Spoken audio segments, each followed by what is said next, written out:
গত ৫ বছরে এমন শক্তিশালী ভূমিকম্প দেখেননি বলে জানিয়েছেন পরিবেশ, বন ও জলবায়ু পরিবর্তন এবং পানি সম্পদ উপদেষ্টা সৈয়দা রেজওয়ানা হাসান।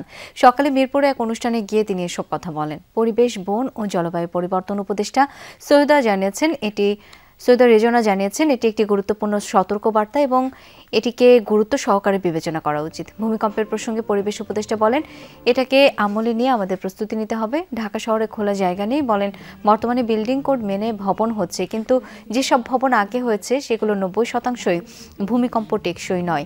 এখন থেকে সিদ্ধান্ত নিতে হবে, নতুন করে কোনো জলাশয় এবং পাহাড়ে হাত দেওয়া যাবে না। দুর্যোগ মোকাবিলায় সবাইকে প্রস্তুত থাকার পরামর্শ দিয়ে তিনি বলেন, অগ্নিঝুঁকি, ভূমিকম্প ঝুঁকি মোকাবিলায় ৩ বছরের পরিকল্পনা নিয়ে আগানো উচিত। শুক্রবার সকাল ১০টা ৩৮ এই ভূমিকম্প অনুভূত হয়।